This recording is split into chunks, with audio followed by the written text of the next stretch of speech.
So before we begin, I just want to shout out my patrons: Dudley Reiner, Crimson, Consular, 10, Nude Banner, Tamakas Whitewood, Jomna Rodriguez, and Ariel Kersey. I'm very much grateful for your support, and if any of you want to support me on Patreon, you can always find the link in the description below. Hey guys, I'm Naya, and welcome back to the channel. So for today's video, I decided to do the tech cards tier list again. About a month has passed from the last one, and 3 big events happened. We had 1 CS Rio, we had the European Championship, and also the Oceanics Championship. So a couple things have started to sort of solidify themselves when it comes to tech cards. And right now, in my personal opinion, I think the tech cards, board breakers, going second cards are extremely important. I wouldn't necessarily say they are most important, they are more important than hand traps, because in some versions of different decks, hand traps tend to do the job and tend to work with the deck better.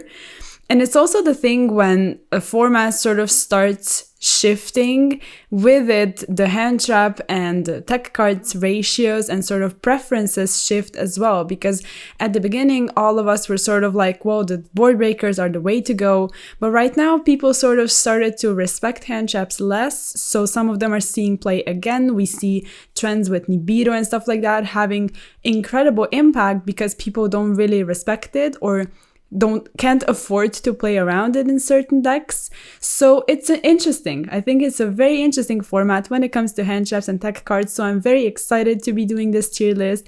And please let me know what you think of it when you're done watching the video. And overall, what deck are you playing and which decks are you I wanted to say techs. Which techs are you running, or if you're maybe preferring a build with hand traps? So, without any further ado, and to not make this intro any longer, we need to go ahead and get started. So, as per usual, staple, good, decent, and not worth it tiers.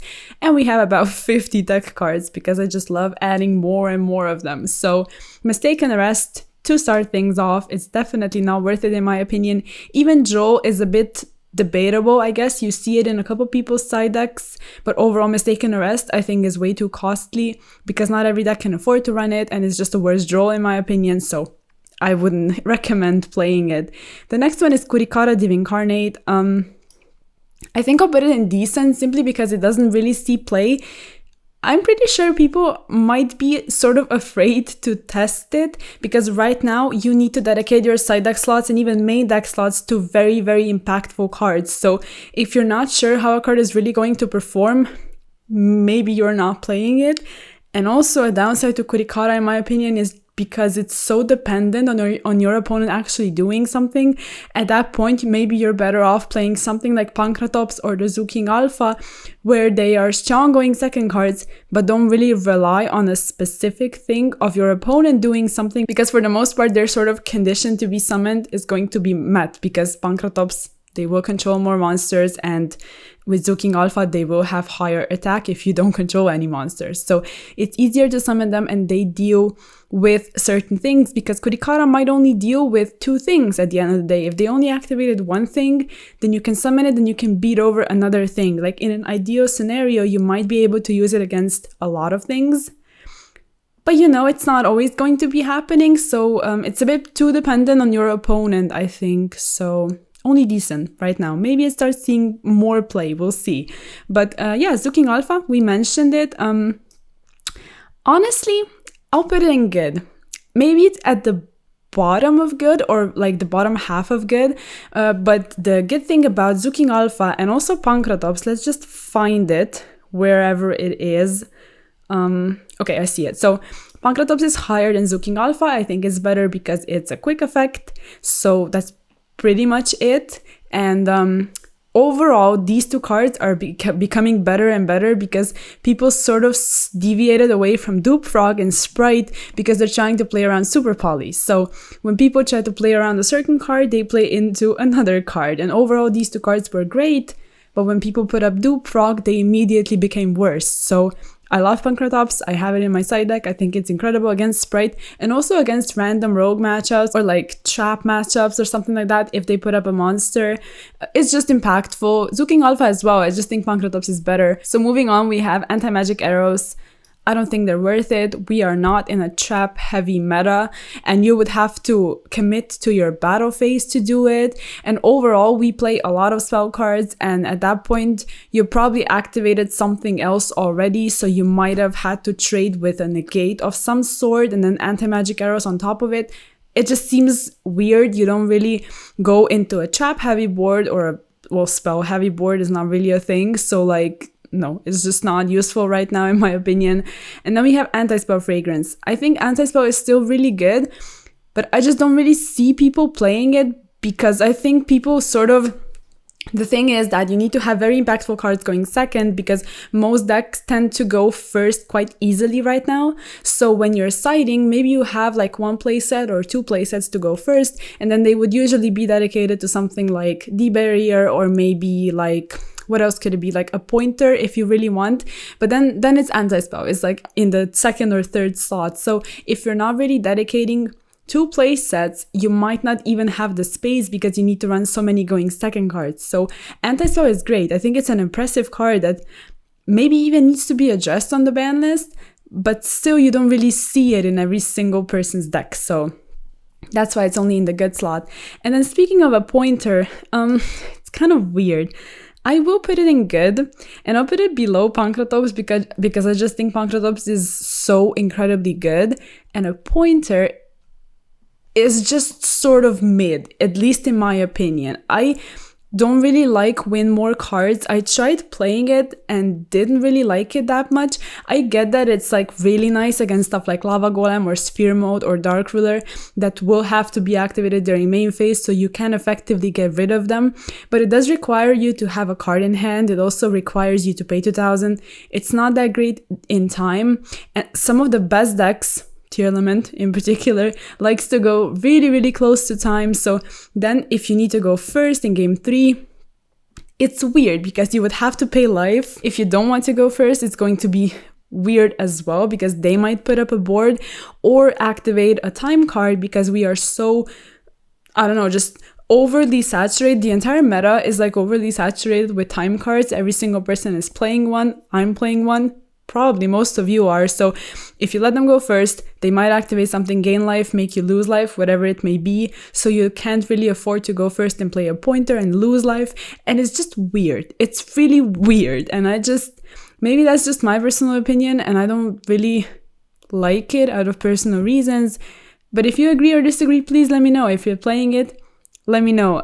Yeah, I guess I would just prefer another going first card, but that's just me. So hopefully all of this makes sense. It's still a nice card to have if you just want to get rid of something and you're not really worried about going into time, or like, you know, you will be able to steal the game off fast enough that the 2,000 life points is not going to make a difference, if that makes sense. So there's that. I spend way too much time talking about a pointer, but you know, if you listen to my little rant, I thank you. So Blizzard, I will put it in decent. It's not good against Mystic Mine. That's why it's not going higher, because it's not useful against it. But I do think it's still nice against some other spell cards your opponent might throw at you. So if this is a deck card you're trying to run, you know, it's not exactly bad, but it's not better than decent. So there's that. We have Called By, stable as per usual. Then you have Forbidden Chalice. So I think Chalice is decent. Like, the thing with Chalice is, I think cards like Chalice and Impermanence are quite important right now, because if you're a tier limit player and you're going second, you don't want to lose to Abyss Dweller in a mirror match. Now, granted, they might use Snow to banish Abyss Dwellers, so it dodges a targeting negation. So that's something to keep in mind. But if you don't want to run Droplet, if you don't really want to get rid of cards, not necessarily in a tier limit deck, but if you're trying to play something to counter a potential Dweller if it hurts you, or an artifact Scythe, which is still a thing. Also, Droplet as well, but Chalice, since we're talking about it, Chalice doesn't care about you having any kind of monsters on board. So if you're going up against Despia, they're trying to Scythe lock you, maybe use Expulsion and like summon something to your field, so you can't Impermanence, you can still Chalice. But overall, dealing with only one negate, I don't think it's strong enough. But if you're playing enough going second cards and going into like a sprite board, for example, and you're trying to deal with a toad negate, if you have enough of them and you have chalice on top of it, then it's okay. But right now, it's the kind of meta where you need to either pair up a couple hand traps, or you need to pair up a couple going second cards if you don't really have the most impactful ones. So that's why I think it's only decent. Like, it's not bad, but it's not that great. So there's that. We have Change of Heart. So I think Change of Heart is, I don't know, I'll put it at the top of decent. I don't think it's bad, and I don't think it should go somewhere towards the bottom, but it's still not that great because it only deals with one thing, and similarly to Chalice, I don't think that's enough. The card effect is really strong, but you only have one copy in the game currently, so if we had like 2 or 3 of Change of Heart, then you would seriously probably consider it, but right now, I don't think it's that great, so there's that. Then we have Cosmic. Now, I will put Cosmic in Staple. I see it in a lot of deck lists because it's very impactful against the Beat Cop Mystic Mine combo that we all love a lot. So it's great against that. It's good against Scythe if they have it in the spell and trap card zone. Overall, Cosmic is okay. Always trades with one thing. And overall, we are not in such a trap heavy meta right now. But if you're going up against like a tier element deck, for example, and you just want to deal with a Sulik or something like that, or if you're going up against Sprite and you know you'd be losing to something like Smashers, it's always going to be live and dealing with one thing. And also you have the floodgates, because right now we are in the floodgate meta as well, because every single deck can afford to run some kind of floodgate. So you cannot mind Rivalry goes, and there can be pretty much anything under the sun you can out it with Cosmic Cyclone. So I got very passionate about all of that. My voice started to crack. So I think Cosmic is a staple. Since we are talking about back row removal, we might as well address Twister as well, because I will actually be moving it to good. I don't think it's staple right now. I don't really see it in people's deck lists. It's the combination of like the best decks are running other things because Tier Element can afford to run Galaxy Cyclone, because if you mill it, it's actually useful. Also, if you're trying to run something that is able to out back row, I would consider Lightning Storm a staple right now because it's so impactful. The best decks are going to have a couple back row set probably, and also Lightning Storm is incredible against a monster heavy like presence on board, because against Sprite you're able to trade with a negate, which is not that bad. Like if you're trying to side it against Sprite, against Tier Element, it really depends, because they don't put up a spell trap negate or any kind of the negate really if they are not playing the Frog Engine or the adventure stuff, which they might also, because builds are evolving like every single day, every single event there's something new. So if you play it against them, it's not that bad if they're on a heavy combo version, because they might be ending up on Curious and like Griffin, or Elf and Griffin or stuff like that. So if they don't have a lot of tier elements on board, which they would benefit from you destroying them with Lightning Storm, then it's okay. So it really depends. I think it's very impactful. I'm really a big fan of Lightning Storm right now, I think, and I see it in almost every single side deck, so definitely a staple. So we touched upon Twin Twister a bit. Like, it's not that great because it only destroys, doesn't banish, so doesn't do enough against the Beat Cop thing. And yeah, like it's not bad, but it's not seeing as much play as the other back row removals. And now I'm a bit embarrassed, but I did not have MST on my tech cards tier list ever, up until the last one where someone was like, where's MST? And they commented on my video and I just sat there like feeling kind of stupid. So MST made its way to my tech cards tier list, but it's not worth it probably. Like, I don't know, decent, I guess. Like, I don't really know what to say, you would probably play something else. I don't know, I think I'll put it to not worth it. It's not good enough, in my opinion. It only deals with one thing, whereas Twin Twister deals with two. Yeah, no, I don't really think it's worth it. So, moving on, we have Crossout. Crossout is, I think I'll put it at the top of decent. I don't think it's great because decks are that tight right now. So you need to play your engine, you need to play either hand traps or going second cards. You will not have space for that. Also, you won't really know what your opponent is going to be on in terms of the hand traps and tech cards, because every single person is playing something else, because we all have our different opinions as to what's best in this format and also what's best in our personal decks. So if you run cross out, you would have to play like one of almost every single thing imaginable to be, like, in theory, able to counter those things, and then your opponent might not even play them. So I don't think it's great in a format that's not really established yet in terms of what's better, you know, which hand trap or which tech card, or yeah, I don't know. It sees plays in a couple decks that might struggle against very specific things, but I don't think it's worth it. If you agree or disagree, please let me know if I'm wrong, because it does feel weird putting Crossout that low, but I just don't think it has any kind of impact right now. So yeah, I don't know. Still not sure. I might be wrong though, but yeah.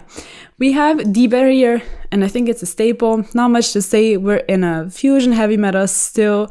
And also it's really nice if you like don't have anything better to put up against like Sprite, for example, and you just want to prevent them from doing XYZ plays when they're going second, because with Zeus and Sky Cavalry and stuff like that, they're just able to run through your board, they're able to wipe it and just put up an additional thing before even committing to their plays.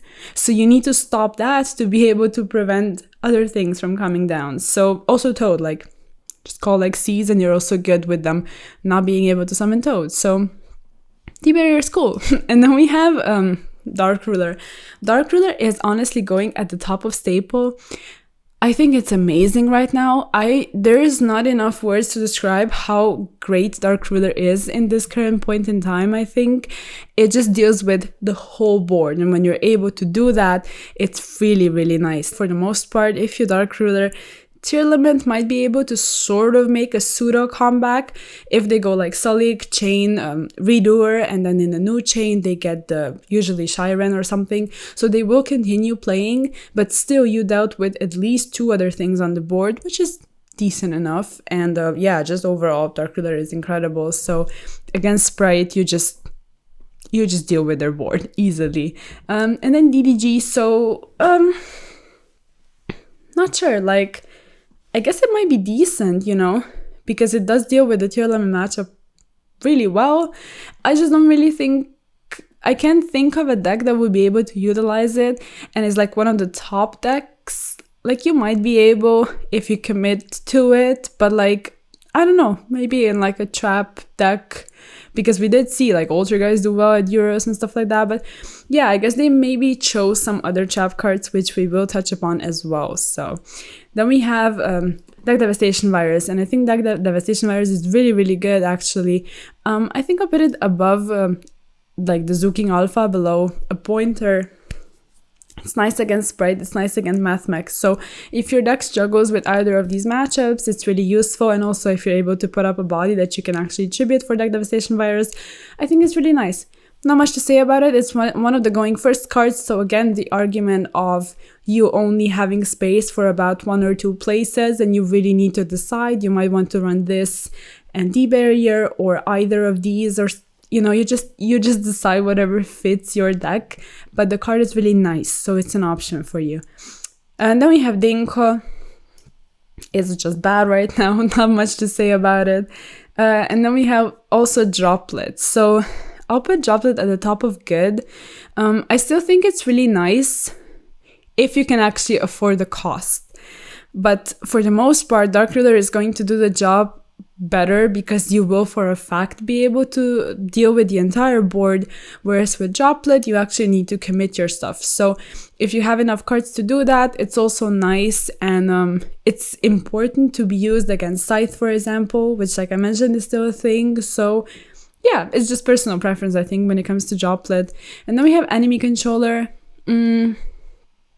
I don't know, I think it's quite nice actually. I think I'll put it in like good, because it did see play in a lot of Sprite decks, because it's obviously being a quick play spell. It's really, really nice, and overall I think it's just good. So not much to say about it. And then we also have Evenly. I think I'll actually be putting this to staple.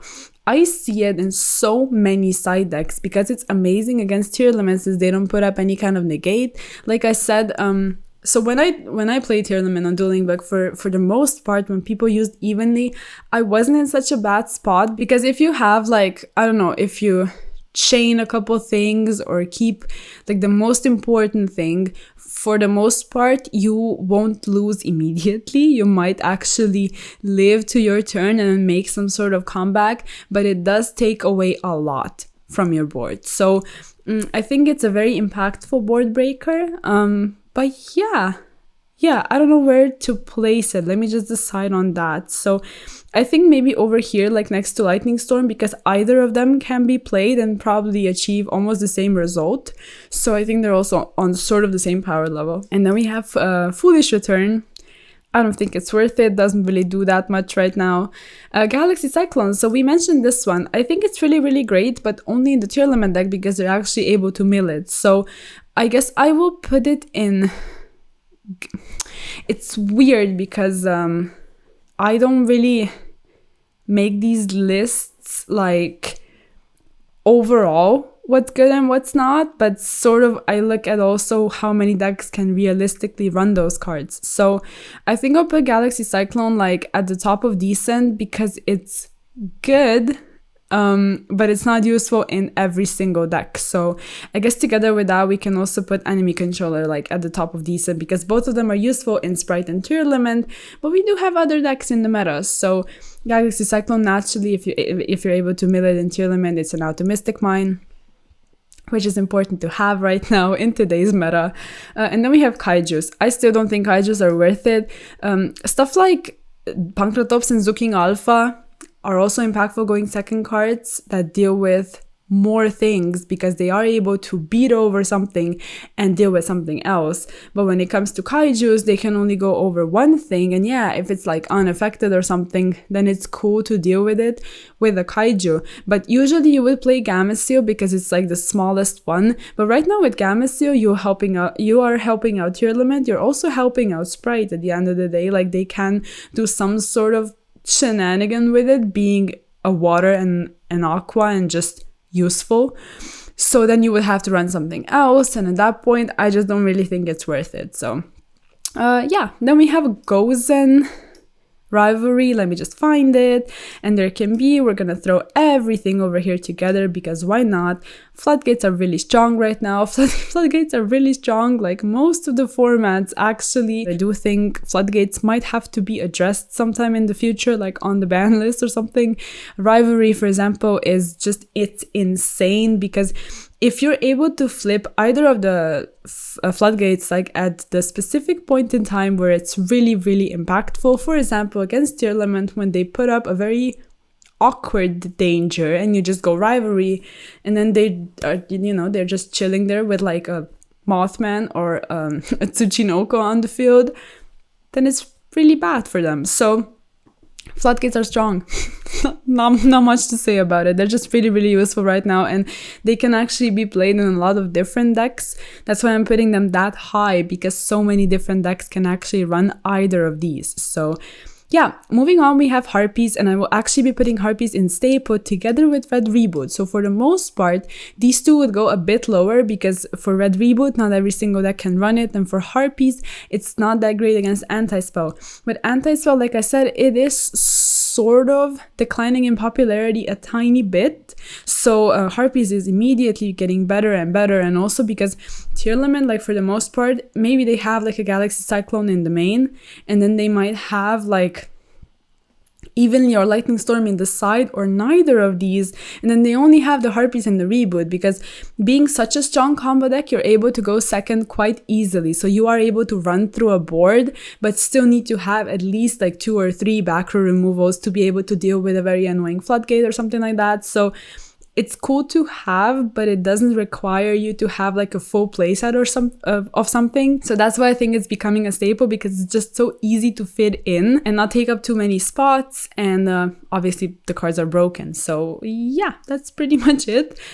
Let's just decide if I want to switch anything up like in these tiers, but I think I'm fine with how it's looking right now. So moving on, IDP. Like all of these, honestly, I will just throw to not worth it because they are just not worth it, because no deck can realistically run it. If it's not something like Eldritch or Altergeist or, I don't know, Labyrinth, I guess, if you're considering that a threat, it might actually play those trap cards. Like you have Judgment, you have, where is it? I'm just trying to find, like, yeah, Strike also. And let's fetch Torrential as well, but I cannot see. Okay, I found it. So all of them are just, you know, let's sort of rearrange everything. So this one is not that great. I think I would leave it like that. They are still options, but if your deck can't run them, then, you know, you have nothing to do with them. So at that point, you're better off playing something else like D-Barrier or something which is really going to be impactful against a lot of different decks. Lespia is still a thing. Like obviously the decks I mentioned before, but Judgment and things like that, you know, they're really costly. Maybe I'll just put it at somewhere towards the bottom of decent, because it's not bad. I think it's fine where it is. And then we have Lava Golem and Sphere Mode, and I will actually put them quite high.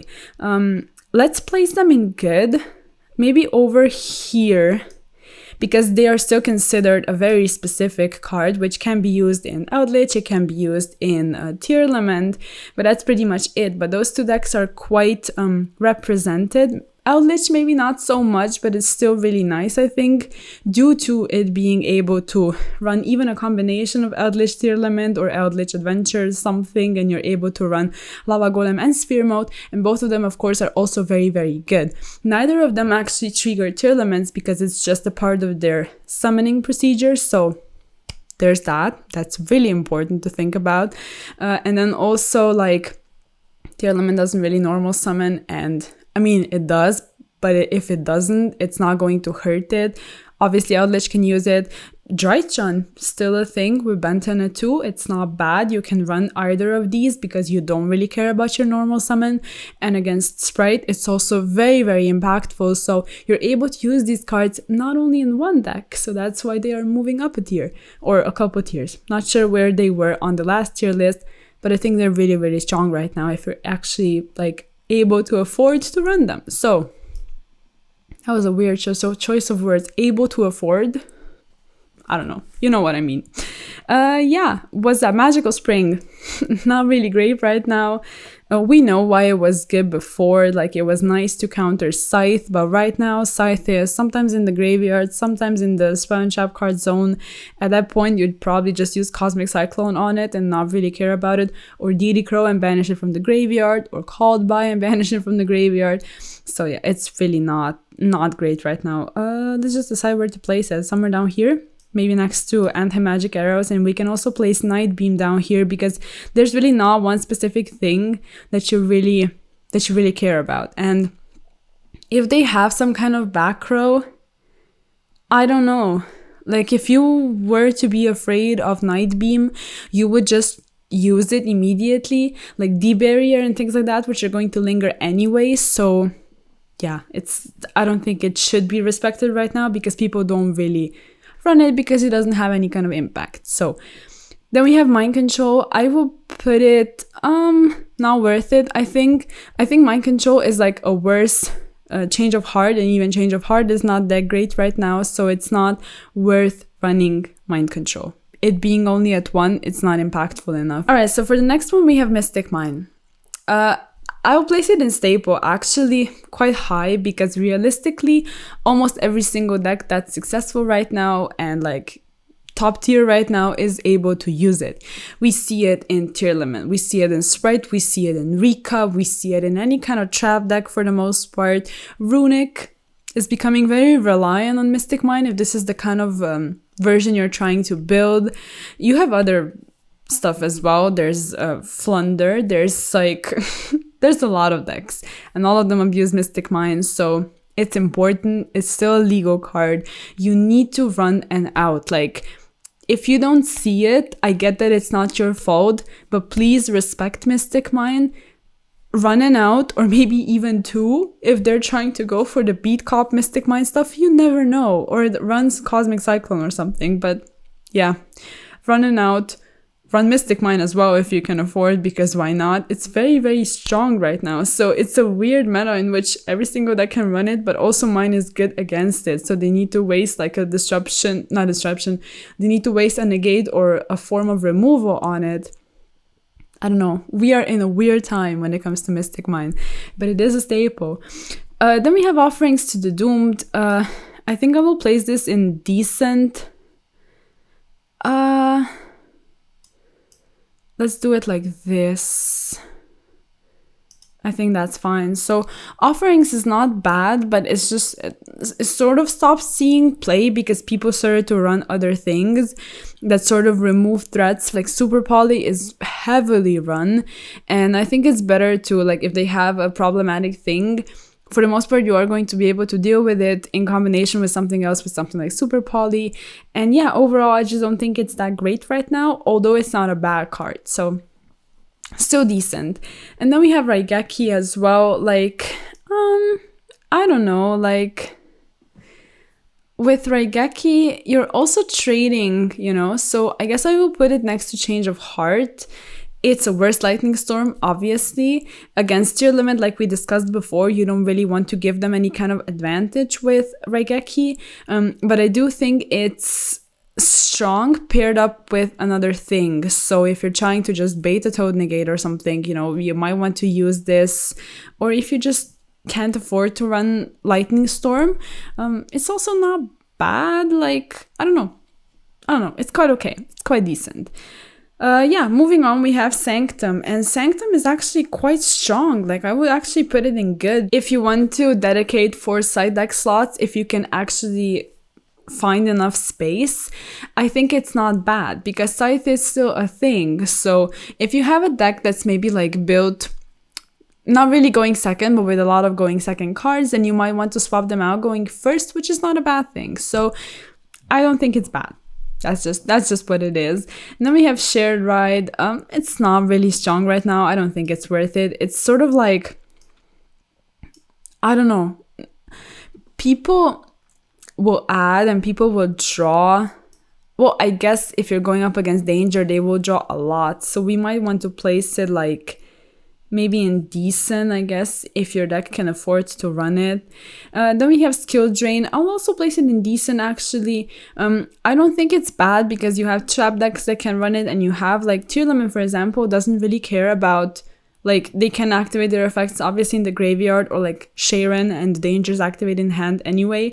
So then you're able to have some kind of board presence. So if you're able to establish a board and then set the Skill Drain and flip it up later, then you will have board presence already, and then like on the crackback you're just activating stuff everywhere else but the field, and you're probably able to like dominate the game to the point where your opponent just can't place. Like, it's not bad, but I guess it's not seeing enough play to justify putting it any higher, I think. So I think I'll drop it somewhere here in the middle, but I do want to sort of go through everything and decide if there's anything I would like to switch around and maybe change over here. But I think it's fine. And then we have the not worth it stuff, because it's Stygian Dirge and the Demand Played On and the Mischief of the Gnomes. I just don't think they are worth it because Deck Devastation Virus is very good against Sprite and also Mathmex. But overall, against Sprite, we were sort of just afraid and talking about these cards that change levels because we felt like this is the only way to counter Sprite, where in reality you have Dark Ruler and you have a couple hand traps if you draw multiples, because if you decide to play hand traps, you're going to have to play enough of them. If you play enough of them, for the most part, you are going to be able to draw multiples, and if you draw multiples, you will be able to pair them up to counter Sprite. So this is a very fast explanation, but you know what I mean. Like, you have a couple things that are able to counter Sprite, like Impermanence, for example, is not bad if they don't put up Carrot, and also like Ogre is still decent against Red if they don't have enough bodies to actually tribute. And of course against Gigantic.